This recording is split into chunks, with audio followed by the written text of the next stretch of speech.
সর্বনাশ! এই তো সেই মেয়ে যাকে কদিন আগে দেখতে গেছিলাম। অতিরিক্ত বড়লোক আর অসামান্য রূপের কারণে বাতিল করেছি।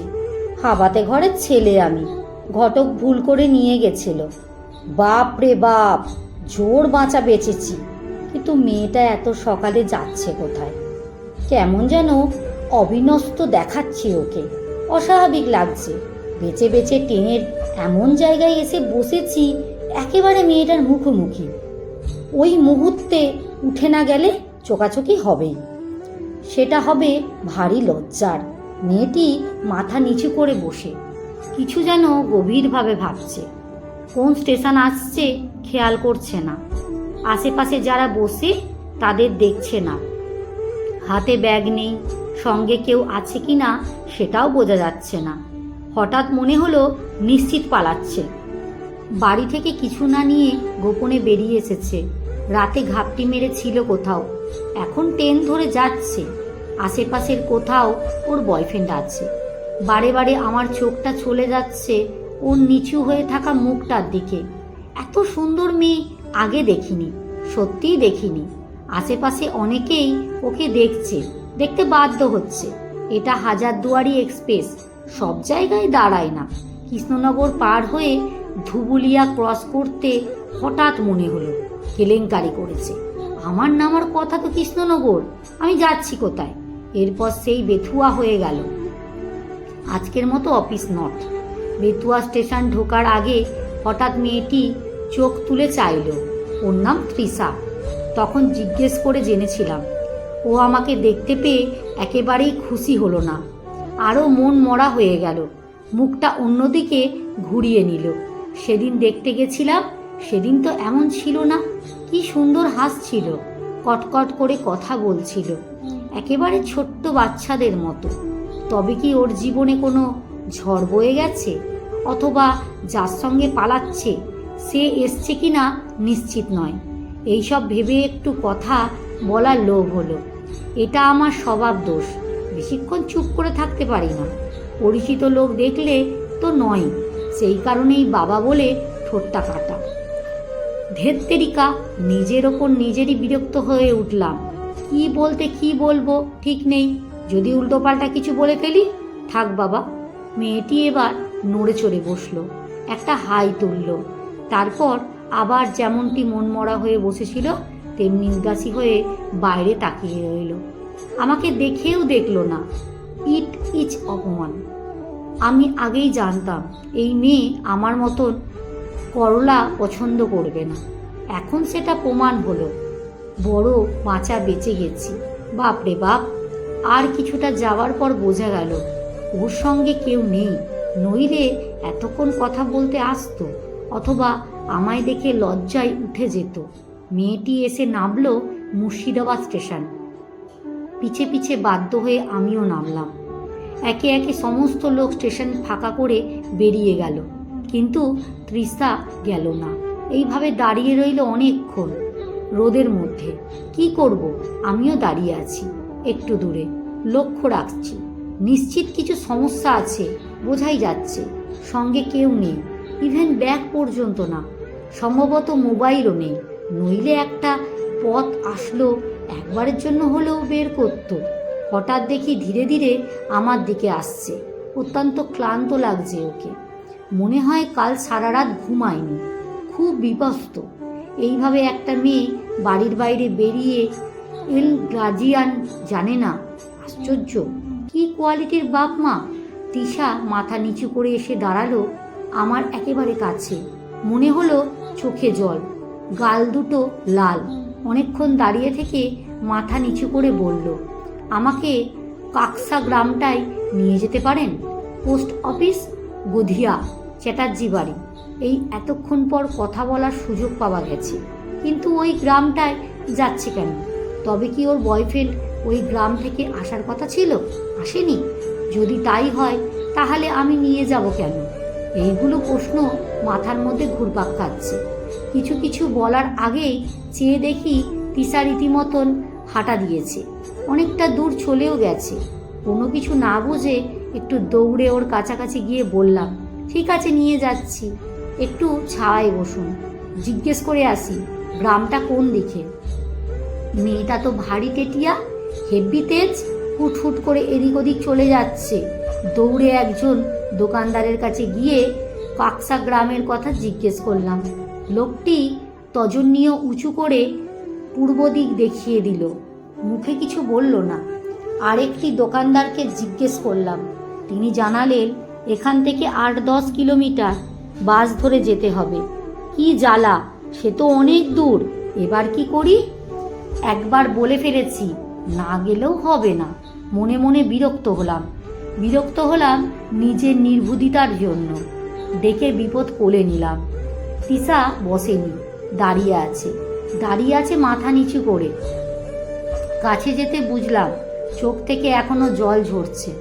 দেখে মায়া হলো, মনে মনে কষ্ট পেলাম। বুঝে উঠতে পারছি না মেয়েটির হয়েছে কি, কেন এমন করছে। দুইজন স্টেশনের বাইরে এলাম। সেখান থেকে টমটম ছাড়ে। প্রচুর টোটো চালক, টমটম চালক উৎসুক চোখে তাকিয়ে একেবারে ঘিরে ধরল আমাদের। সবাই হাজারদুয়ারি দেখতে নিয়ে যেতে চায়।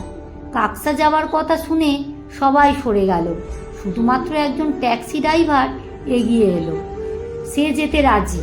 যখন চ্যাটার্জি বাড়ির কথা বললাম তখন কেমন সন্দেহের চোখে তাকালো ড্রাইভার, যেন আমরা বাংলাদেশ বর্ডার টপকে এসেছি।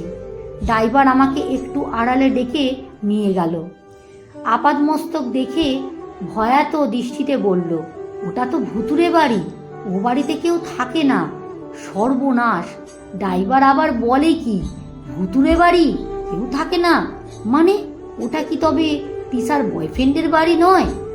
ভারী ফ্যাসাদের তো দেখছি। হঠাৎ মনে হলো তিশা একটা ভুতুরে বাড়ি যাবে কেন, যে বাড়িতে মানুষই থাকে না? ও নিজে ভূত নয় তো, মায়াবী মেয়ে নয় তো? এসব ভেবে গাটা কেমন ছমছম করে উঠল। কপাল ঠুকে শেষ পর্যন্ত কাকসা গ্রামটায় এলাম। পুরুষ মানুষ এত ভয় করলে হয় না, তার ওপর দিনের বেলা। পথে তিশার সঙ্গে আর কথা হয়নি, সে শুধু কেঁদেই চলেছে। রাস্তার ওপর দূর থেকে একটা ফাঁকা পরিত্যক্ত ভাঙ্গা একতলা বাড়ি দেখিয়ে ড্রাইভার সেখানেই গাড়ি ঘুরিয়ে আমাদের নামিয়ে হুস করে চলে গেল। ড্রাইভারের আচরণ কেমন সন্দেহজনক।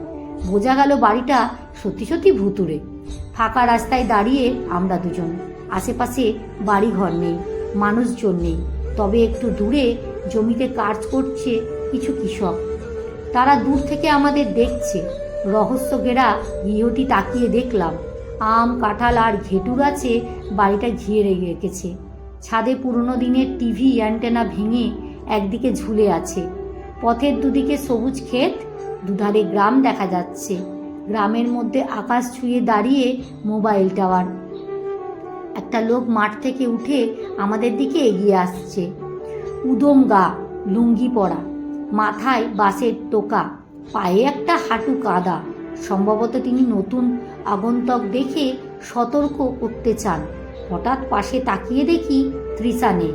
বাড়িটির দিকে তাকিয়ে দেখি তৃষা জঙ্গল ঘেরা সেই পরিত্যক্ত ভুতুরে বাড়িটিতে পাগলের মতো দৌড়ে ঢুকছে।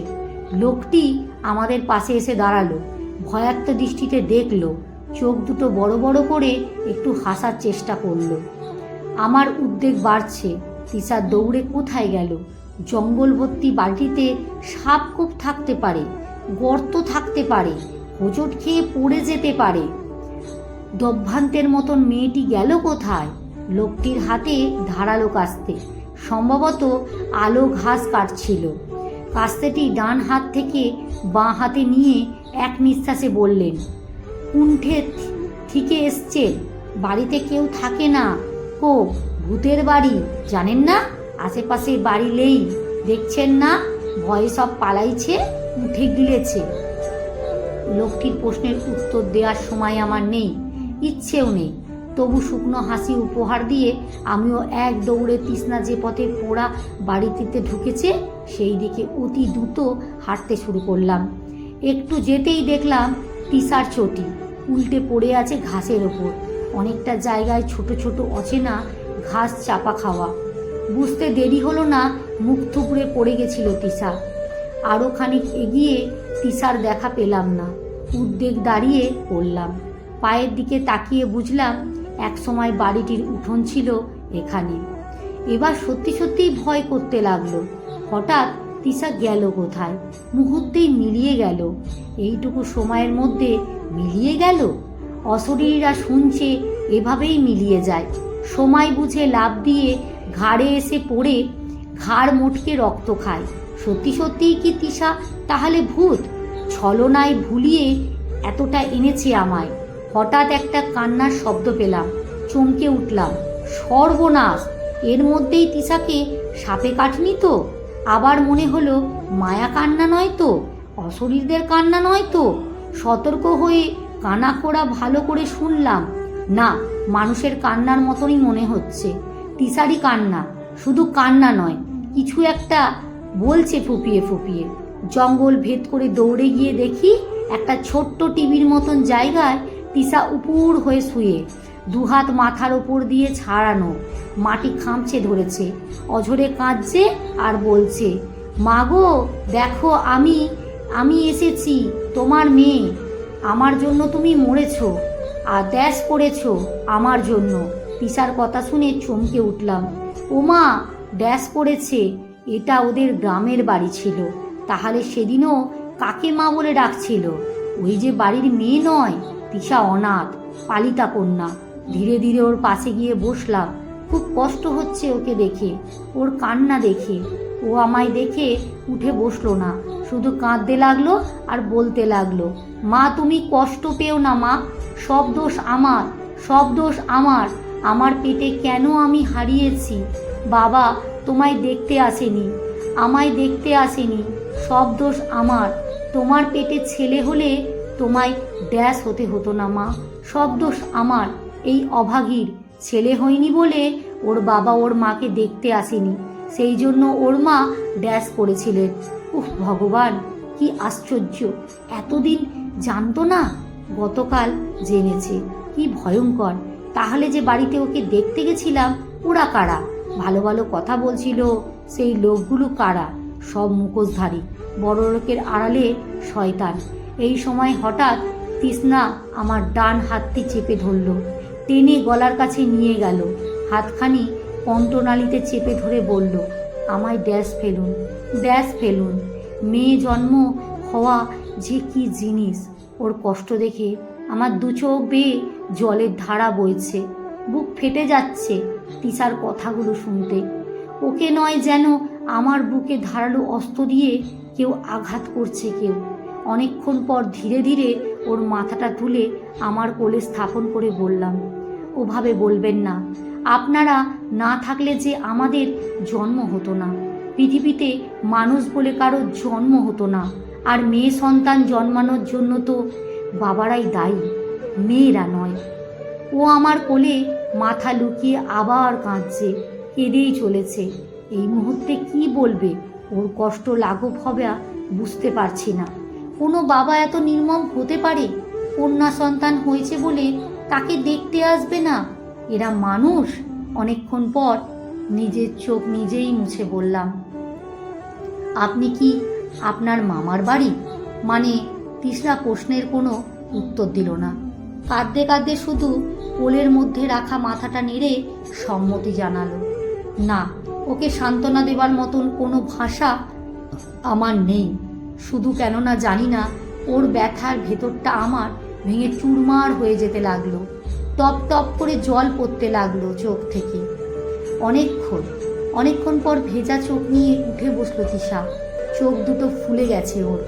সেই চোখ দিয়ে এক পলক দেখলো আমায়, তারপর আবার কেঁদে ফেললো। অজান্তেই নিজের হাত দুটো বাড়িয়ে দিলাম। ও হঠাৎ আমার বুকে ঝাঁপিয়ে পড়ে বলতে লাগলো, আমার পেটে মেয়ে হলে তুমি দেখতে আসবে তো? বলো না, দেখতে আসবে তো? আমার পেটে মেয়ে আর বলতে পারলো না তিশা, জ্ঞান হারিয়ে ফেলল আমার বুকে। এক অজানা মাথায় আমার চোখ ছুটছে আসছে বন্যার মতো জল। দুই হাতে ওকে জড়িয়ে ধরে বললাম, আসবো তিশা, আমি আসবো, আমি আসবো। কলমে বাবুরাম মণ্ডল, পাঠে অঞ্জু বিশ্বাস। ভিডিওটি যদি ভালো লেগে থাকে একটু লাইক কমেন্ট করতে একদম ভুলবেন না যেন।